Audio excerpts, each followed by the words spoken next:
우리는 지난 화요일부터 유다의 20명의 왕 가운데서 13번째 왕이었던 히스기야에 관해서 묵상하고 살펴보고 있습니다.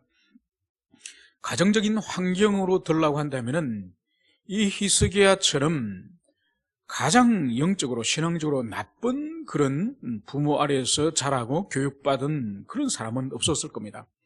그의 아버지 아하스가 어떤 사람이었습니까? 일찍 하나님의 성전의 문을 닫고 하나님의 성전 안에 있는 하나님을 섬기는 모든 기구들을 파괴하고 그리고 바알을 숭배하지 않았습니까? 그리고 마지막으로는 이방의 우상을 섬기는 방식처럼 자식을 불태워서 우상에게 바치는 그런 죄까지 범한 사람이 이 히스기야의 아버지 아하스 왕이라는 것을 우리가 지난 수요일날 살펴봤습니다.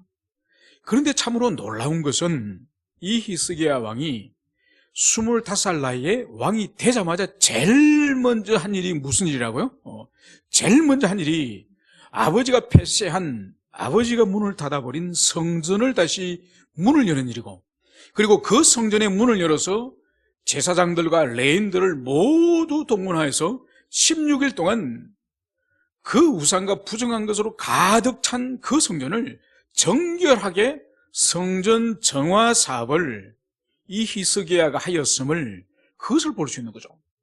그래서 성전이 16일 동안 깨끗하게 이제는 이제 정결하고 난 그 다음에 히스기야가 한 일이 이제는 멈춰버린 하나님 앞에 제사 예배, 이 예배를 다시 회복하지 않았습니까? 그래서 이제 제사장과 그리고 이 레위인들, 백성들, 지도자들을 모아가지고 속죄제를 드리고 또 그리고 번제를 드리고 그리고 화목제를 드려서 그래서 또다시 예배를 회복하는, 제사를 회복하는 그 일을 이 히스기야가 하였음을 그것을 볼 수 있습니다. 그런데 참 놀라운 것은 평생을 자신이 보고 자란 아버지는 지독한 우상 숭배를 하는 그런 악한 왕이 있는데 어떻게 히스기야가 그런 가정적인 배경 또 국가적인 사회적인 배경에서 자랐는데 어떻게 이렇게 일관된 신실한 마음으로 하나님을 섬기는 이런 자녀가 태어날 수 있을까? 여러분, 이것이 바로 뭔가 아닐까? 한 영혼을 회복시키거나 한 가정을 회복시키거나 안 그러면 한 시대와 한 민족을 회복시키는 것은 그 시대를 살아가는 인생들, 사람들의 어떤 경건이나 사람들의 어떤 헌신으로 그 시대를 살리고 그 왕국을 살리고 그 나라를 살리는 것이 아니라는 거죠. 주님께서 은혜를 베푸시면은 이 아하스 집안 같은 이 집안에서도 히스기야 같은 자식이 태어나는 거예요. 그래서 완전히 나라가 망하게 된 그러한 상태에 있는 이 남유다를 기사회생시키는 사람이 바로 이 히스기야예요. 히스기야. 그래서 이 히스기야가 오늘 이 30장에 들어와서는 이제 무엇을 하느냐? 성전을 깨끗이 정화하였고 그리고 성전에 다시 제사를 부활하였고 그리고 이 세 번째 히스기야 하는 일이 이제 유월절을 준비하는 것을 여기서 볼 수 있습니다. 그런데 오늘 1절에 보면은 히스기야가 이제 이 유월절을 지키도록 하기 위해서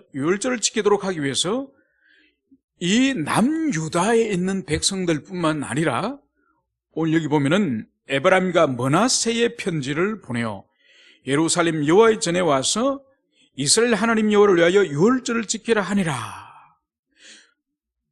지금까지 이 히스기야가 이 다스리는 이 지파는 유다 지파하고 베냐민 지파 두 지파밖에 다스리지 않습니다. 그리고 나머지 10지파는 북이스라엘에서 다스리는 그런 지파인 거죠. 그런데 이 유월절을 지키기 위해서 오늘 이 히스기야 왕은 이 남쪽의 유다 사람들뿐만 아니라 이제 에브라임과 므낫세, 즉 북이스라엘의 이 주요한 이 지파, 그리고 이 에브라임과 므낫세는 두 지파를 말하기도 하지만은 상징적인 의미는 뭔가 하니까 10지파의 북이스라엘 나라 전체를 에브라임과 므낫세라고 그렇게 부릅니다. 그러면 왜 히스기야가 자신이 다스리는 남쪽의 두 지파에게만 이 유월절을 지키라 말하지 않고 북이스라엘에게도 지키라고 말했을까? 이것은 뭔가 하니까 히스기야가 지금 왕으로 섬기는 이 시기는 바로 북쪽의 북이스라엘이 나라가 멸망한 직후예요. 바로 나라가 멸망한 직후에 아수르에서 나라가 이제 망하고 많은 북쪽에 있는 10지파 사람들이 아수르의 전쟁 포로로 끌려갑니다. 전쟁 포로로 끌려가고 일부는 남겨두는 거예요. 여러분, 일부는 남겨두면서 아수르 제국은 어떻게 하는 거 하니까 다시는 그 민족, 정복한 민족이 반란을 일으키지 못하도록, 다시는 힘을 규합해가지고 반란을 일으키지 못하도록 하는 정책이 뭔고 하니까 이 민족을 교환하는 정책을 해요. 그래서 북사마리아에 살고 있는 이 유대인들을, 이 하나님의 백성들을 아수르 제국으로 흩어버리고, 그리고 아수르 제국에 있는 다른 이민족을 이제 이 사마리아 북이스라엘에 와서 살도록 하는 거죠. 그래서 결혼을 하도록 합니다. 그래서 순수한 하나님의 백성들의 피를 이제 혼혈족속으로 만드는 거죠. 그때 생긴 것이 우리가 잘 아는 바로 예수님 시대 때 부정한 대우를 받았던 요한복음 4장에 등장하는 사마리아 우물가에 바로 혼혈종족이 태어나는 것이죠. 오늘 이 히스기야 왕은 이제 북쪽의 아수르 제국의 포로로 끌려가고 남아있는 이 북이스라엘 사람들을 향해서도 예루살렘에 내려와서 함께 하나님을 섬기자, 함께 유월절을 섬기자, 이 서신을 보냈음을 그것을 볼 수 있습니다. 그러면서 오늘 이 일을 오늘 왕이 독단적으로 결정하지 않고 방백들과 예루살렘에 온 그 성중에 있는 회중들과 함께 이 문제를 의논을 했는데, 이 결론이 뭔가 하니까 둘째 달의 유월절을 지키게 오늘 결정을 내렸다, 이 말씀을 여기서 하고 있는 거예요. 여러분, 여기서 첫째 달, 둘째 달은 히브리 달력을 말하는 거예요. 우리 달력이 아니라, 오늘 우리가 쓰는 달력이 아니라 이 히브리인들이 쓰는 달력의 첫째 달을 말하는데, 여러분, 히브리인들의 첫째 달 달력 그 기준이 뭘까요? 무엇이 첫째 달에 해당될까요? 역사적인 사건이 뭐가 있습니까? 어떤 사건을 기점으로 해서 그 히브리인들의 1월 달로, 첫째 달로 계산을 할까요? 그것은 바로 출애굽의 사건이죠. 그래서 출애굽이 있었던 그 기점을 그들은 1월 달로 삼는 거예요.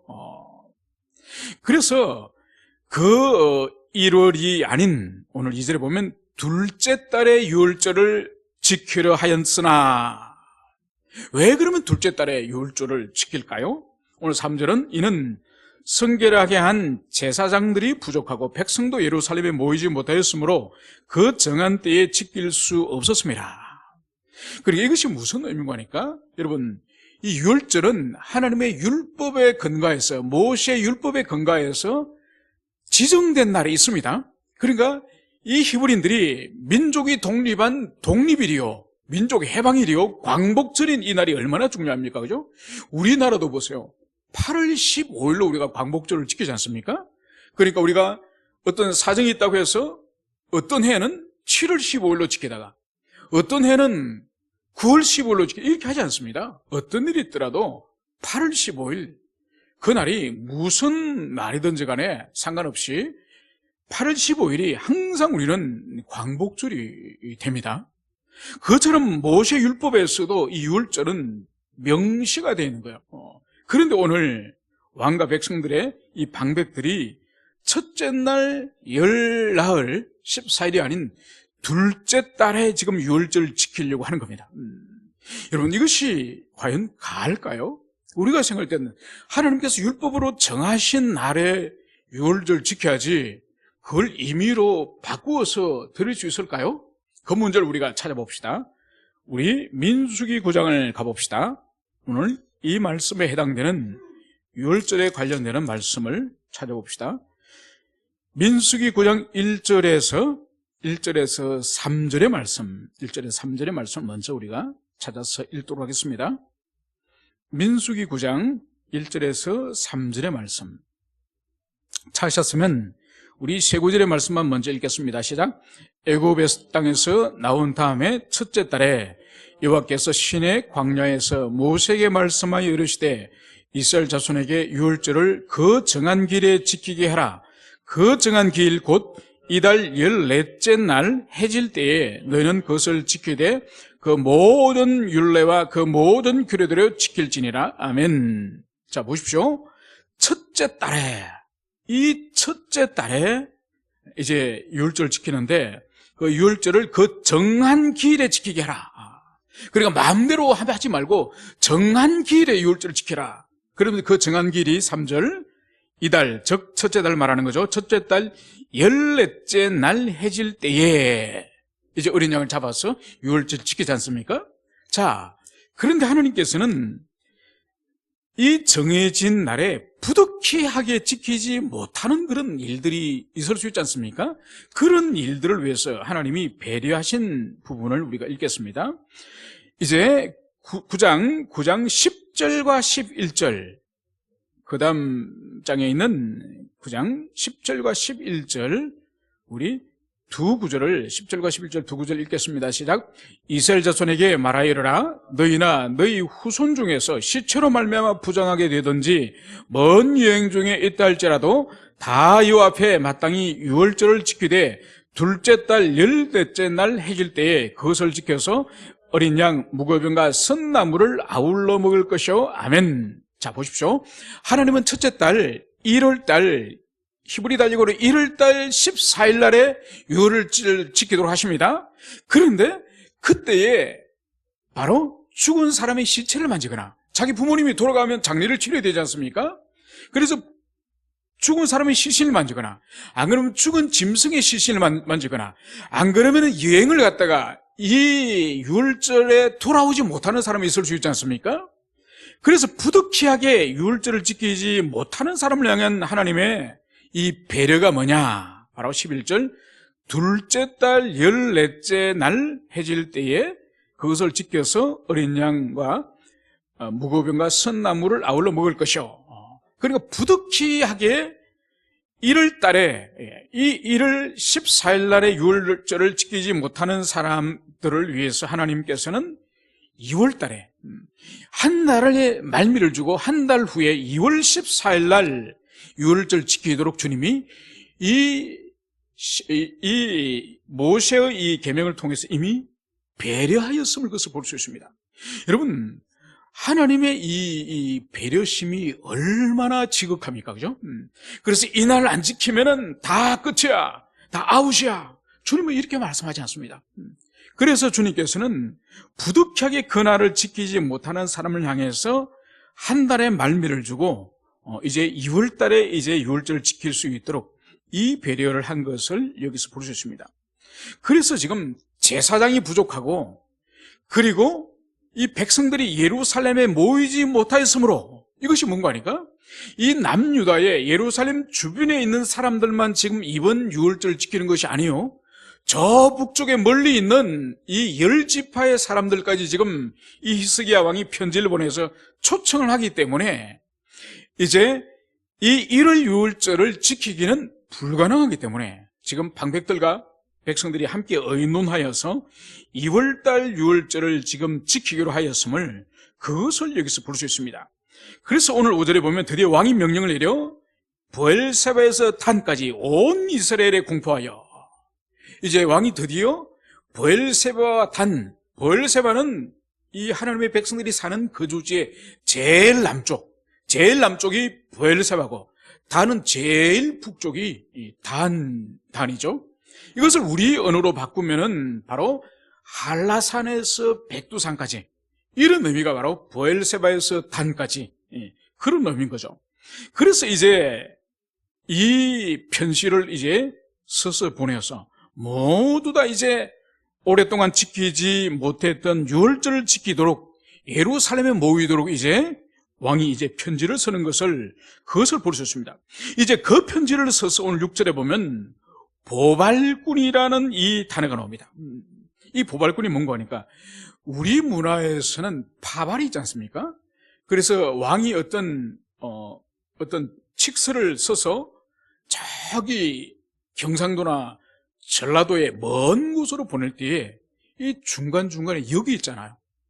여기에 거기 파발꾼들이 말을 타고 역과 역 사이에 말을 타고 그렇게 빠른 시간에 그렇게 중앙에 명령서를 전달했다고 한다면은 이 유대 지방에 이 히브리인들에게는 보발꾼, 발걸음으로 뛰어가서 왕의 서신을 편지를 전달하는 그런 제도가 있었습니다. 그래서 왕과 방백들의 편지를 이제 이 보발꾼이 가져가서 이제 온 그 하나님의 백성들이 사는 성읍에 이제 다니면서 이제 그 편지를 오늘 전하는 내용이 오늘 6절부터 오늘 9절까지 많은 양으로 이제 이 편지의 내용을 오늘 전하고 있음을 볼 수 있습니다. 그 편지의 내용은 이런 것이죠. 이스라엘 자손들아, 너희는 아브람과 이삭과 이스라엘의 하나님 여호와께로 돌아오라. 지금 이 히스기야 왕이 백성들에게 명령하는 최초의 가장 먼저 간곡히 명령하는 것은 바로 아브람과 이삭과 이스라엘의 하나님 여호와께로 돌아오라. 지금 하나님 백성들이 지금 아버지 아하스 왕이 16년을 통치하는 동안에 성전을 폐쇄하여서 제사와 예배가 없어지고 이제 성전에서 하는 모든 기능이 이제 정지되면서 여러분, 이 사람들이 신앙이 뿔뿔이 흩어지는 거죠. 그래서 제사장의 사역도 없어지고 성전에서 이제 분향을 하거나 이제 성전에서 예배드린 모든 이제 기능이 멈춰져 버리기 때문에 그것이 하루 이틀이 아니라 16년. 여러분, 16년이 지나니 어떻게 되겠습니까, 여러분? 여러분, 어떤 갤럽 조사에 의하면은, 통계 조사에 의하면은 지금 현재 한국 교회에 설문했답니다. 한국 교회 성도들에게 설문했는데 이 코로나 사태가 끝나고 나면은 당신은 반드시 교회로, 모이는 교회로 다시 돌아가 있다고 생각하는 사람과 그렇지 않은 사람을 통계를 했답니다. 여러분, 반드시 나는 다시 교회로 돌아가겠다는 사람이 몇 프로일 것 같습니까? 60%. 그러면 40%는 뭐라고요? 굳이 교회에 출석할 필요가 없더라. 집에서 인터넷으로 들여보고 유튜브에 좋은 설교들 많은데 굳이 교회에 모일 필요는 이제 모르겠다. 여러분, 이렇게 느끼는 사람이 40%. 여러분, 우리는 겨우 만 1년도 안 됐습니다. 만 1년도 안 됐는데 100% 중에서 40% 사람이 만 1년을 이제 지나지도 않았는데 이제 굳이 교회 예배당에 가서 함께 모여서 복잡하게 그렇게 신앙생활 하실 필요가 없다고 생각하는 사람이 여러분 40%라는 거예요. 그런데 히스기야 아버지 아스 왕의 16년의 통치, 여러분 16년의 통치 동안에 성전문을 닫아버리고 모든 절기와 예배를 지키지 않는 이 16년의 세월이 지나서니 이 백성들의 마음이 얼마나 하나님을 멀리 떠났겠습니까? 그래서 히스기야의 이 편지의 첫 번째의 간곡한 부탁이 아브람과 이삭과 이스라엘의 하나님께로 돌아오라. 이것이 왕의 간곡한 부탁이었음을 그것을 볼 수 있습니다. 왜 이제 하나님께서 이제 돌아오라 하시느냐? 그리하면 그가 너희 남은 자 곧 아수르 왕의 손에서 벗어난 자에게로 돌아오시리라. 여러분, 여기서 우리가 주의 깊게 볼 것은 이제 너희가 하나님께로 돌아오라, 이걸 먼저 명령하는 거예요.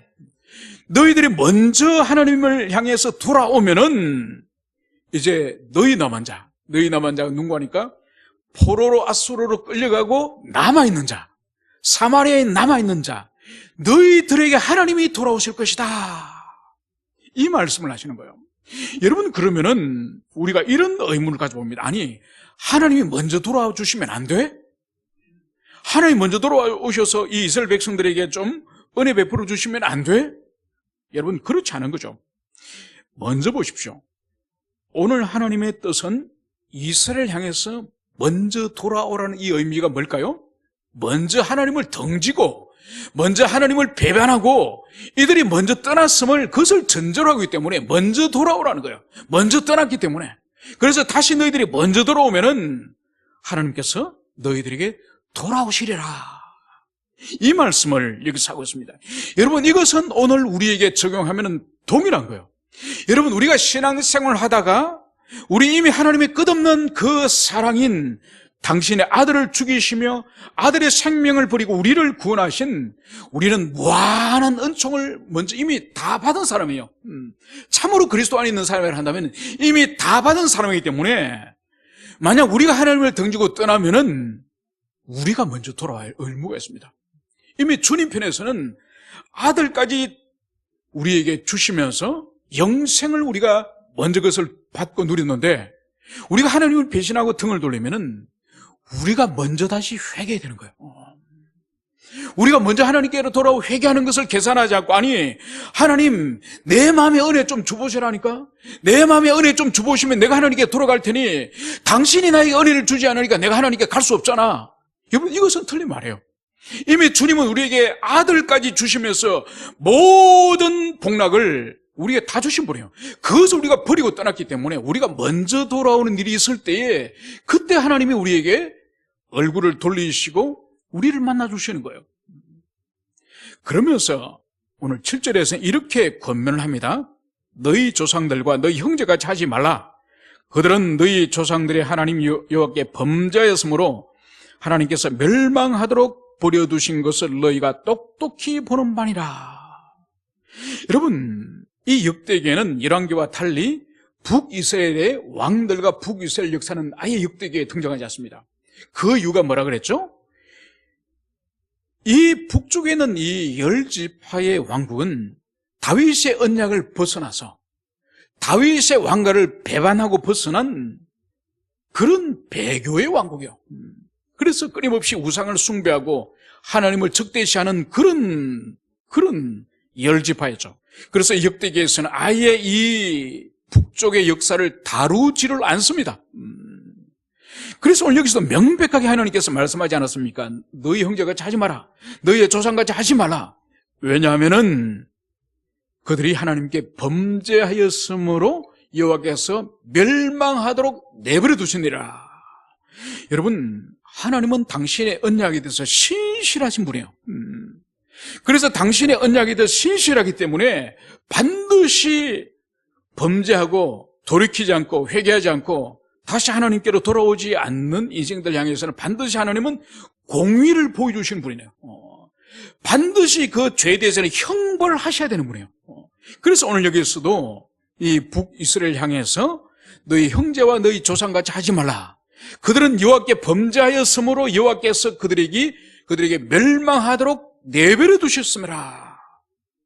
그러니까 그들이 북이스라엘이 아수르에게 멸망한 이유는 하나님이 지키시지 않으시고 보호하지 않으시고 멸망으로 그들에게 내버려 두신 이유는 그들을 심판하기 위하였음임을, 그것을 명백하게 말씀하는 거죠. 여러분, 그래서 이 하나님은 오늘날도 동일하신 우리의 하나님이시고 우리의 아버지십니다. 그래서 오늘날도 하나님께서 당신의 자녀들에게 계속 경고하고 책망하고 그들을 돌이키도록 말씀을 보내고 종을 보내고 그렇게 권면하지만은 하나님은 영원히 기다리시는 분 아니에요. 영원히. 그러니까 북이스라엘 같은 경우에도 주님께서 200년을 기다리셨습니다. 그러니까 여로보암이 단과 베델의 황금송아지를 세우고 거기에서 국가적인 우상 숭배를 한 지 200년 만에 거의 망하거든요. 그러니까 주님은 한 번에 그들이 어떤 잘못을 한다고 단번에 멸망을 시키거나 단번에 어떤 형벌하시는 분이 아니에요. 그렇게 긴 200년 동안을 우상 숭배하면서도 계속 선지자를 보내고 하나님의 종을 보내서 돌이키도록 그렇게 하셨지만은 결국은 돌이키지 않으니 이제 오늘 멸망하도록 버려두셨다. 이 말씀을 여기서 하고 있는 것이죠. 그래서 이들에게 목을 곧게 하지 말라. 그리고 돌아와서 이제 하나님의 전에 들어가서 여호와 하나님을 섬겨서 하나님의 진노가 너희들에게 떠나게 하라. 이 말씀을 여기서 하고 있는 것이죠. 그래서 오늘 9절에서는 너희가 만일 여호와께 돌아오면 너희 형제들과 너희 자매가 사로잡은 자들에게서 자비를 입어 다시 이 땅으로 돌아오리라. 너희 하나님 여호와는 은혜로우시고 자비하신지라. 너희가 그에게로 돌아오면 그의 얼굴을 너희에게서 돌이키지 아니하시리라 하였더라. 여러분, 지금이라도 하나님께서 다시 이제 포로로 끌려간 그 형제들, 그 자녀들이 돌아올 수 있는 길이 무엇이라고요? 지금이라도 예루살렘 성전으로 나와서 하나님께 예배하고 하나님과 바른 관계를 다시 맺고 죄를 회개하고 다시 주님 앞에 엎드릴 경우에 이미 나라가 망하고 이미 백성들이 포로로 끌려갔지만은 그들이 다시 이 고토로, 이 조국으로 돌아올 수 있는 길이 있다. 이것을 오늘 여기서 오늘 하나님께서 말씀을 하고 있습니다. 여러분, 얼마나 하나님께서는 자비로우시고 은혜로운 분이세요? 끝까지 그렇게 배교하고 불순종하다가 나라가 망했는데, 포로로 끌려갔는데, 끌려간 포로들이 다시 돌아올 수 있는 길을 오늘 여기서 하나님께서는 이제 말씀하시는 거예요. 자, 그런데 이 하나님의 이 말씀 앞에 오늘 이스라엘이 어떻게 반응하는지를 봅시다. 오늘 10절, 보발꾼이 에브라임과 므낫세 지방 각 성읍으로 두루다녀서 스불론까지 이르렀으나 사람들이 그들을 조롱하며 비웃었더라. 여러분, 왕이 편지를 써서 왕이 남쪽에 있는 유다 지파와 이 베냐민 지파만 유월절 지키면 훨씬 간소하고 훨씬 신속하게 그렇게 제사를 드릴 수도 있을 텐데, 한 달이나 이 유월절 명절을 연기하면서 편지를 써서 보발꾼을 온 성읍에 보내서 그들을 설득하고, 이렇게 힘에 진한 이 히스기야 왕의 헌신과 수고에 대해서 오늘 북이스라엘의 10지파의 오늘 사람들의 반응이 오늘 뭐였습니까? 사람들이 그들을 조롱하며 비웃더라. 조롱하며 비웃더라. 여러분, 이것이 하나님을 떠난, 마음에 하나님 두기를 싫어한 영혼들의 실상이에요. 하나님께서 이 마지막의 초청, 다시 하나님과 관계를 회복할 수 있고, 다시 그들이 하나님께 다시 자녀들과 온 가족들이 다시 재회할 수 있는 이 기회를 하나님이 초청하였지만은, 이 사람들의 반응은 바로 이 보발꾼 히스기야 왕의 초청, 이 왕의 잔치, 왕의 초청을 비웃고 조롱하였다. 오늘 이것을 여기서 말씀을 하고 있습니다. 여러분, 이것은 예수님께서 천국 비유를 말씀하실 때와 너무나도 흡사하지 않습니까? 이제 왕이 큰 잔치를 배설하고, 그리고 그 잔치에 지나가는 모든 사람들을 초청할 때에 사람들의 반응이 뭐였습니까? 그 왕이 초청하는 잔치니 얼마나 성대하고 얼마나 아름다운 잔치였겠습니까? 그런데도 사람들이 다 나는 장가를 가야 되고, 나는 새롭게 산소를 통해서 쟁기질을 하러 가야 되고, 모든 사람들이 핑계를 하지 않습니까? 그죠? 그거와 너무 유사한 거죠. 다시 하나님과 관계를 회복할 수 있고, 다시 이제 그들의 흩어진 가족들이 돌아올 수 있는 이 길을 오늘 히스기야 왕은 초청하였지만은, 돌아오는 것은 조롱과 비웃음임을, 그것을 여기서 보여주는 거죠. 여러분, 그래서 아무리 선하고 귀하고 아름다운 것으로 초청하더라도 사람들이 그것을 알아보지 못하면은, 그 가치를 알아보지 못하면은 그것은 마치 진주를 돼지가 짓밟듯이 그렇게 짓밟히는 거예요. 그러니까 이 귀한 것을 알아볼 수 있는, 이 영생을, 하나님의 초청을 알아볼 수 있는 이 눈을 가지는 것이 얼마나 귀한지 모릅니다. 그래서 오늘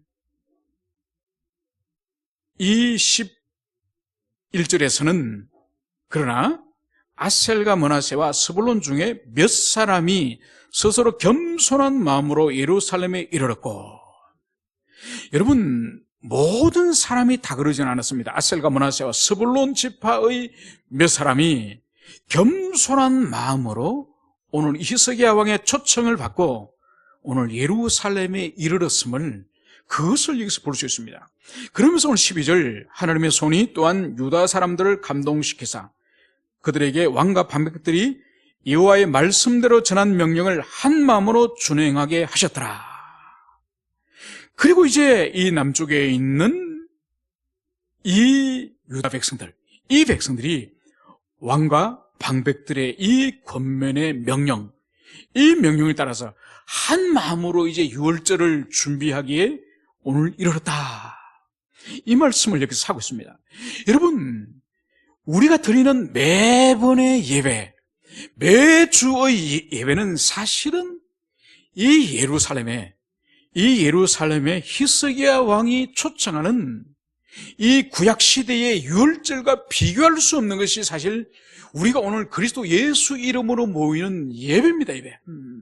우리 이미 주님께서 오셔서 구속을 완성하셨고, 그리고 그분이 이제 하늘로 올라가셔서 우리에게 성령을 보내주셔서 우리 예배 가운데에 성령의 교통 가운데 우리가 예배하도록 주님께서 복을 주시지 않으셨습니까? 그럼 우리가 한 번 한 번 모이는 이 자리가 이 히스기야 초청에 의한 유월절과 비교할 수 없는 그런 복스러운 자리라는 그것을 우리는 기억해야 됩니다. 여러분, 그래서 주님께서 신약 시대 때도 바울을 통해서 모이기를 힘써라, 모이기를 힘쓰라고 주님께서 말씀하지 않았습니까? 흩어져 있는 자처럼 하지 말고 모이기를 힘쓰라고 주님께서 분명히 말씀하셨습니다.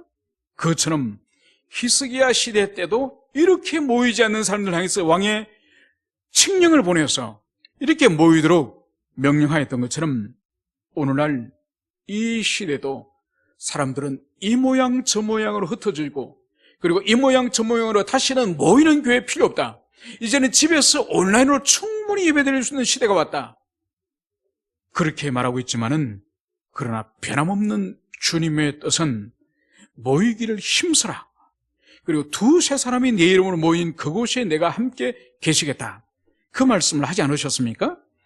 그러면서 이제 이 말씀을 따라 우리 자신도 주님의 부르심 앞에서, 주님의 초청 앞에서 항상 설레이는 마음으로, 준비된 마음으로 예배하는 우리 모든 지체가 되었으면 좋겠습니다. 그 가운데서 우리가 주님을 또 인격적으로 만나는 그런 우리 모든 복된 의왕 주님의 교회 성도들 되기를 축원합니다. 함께 기도하시겠습니다.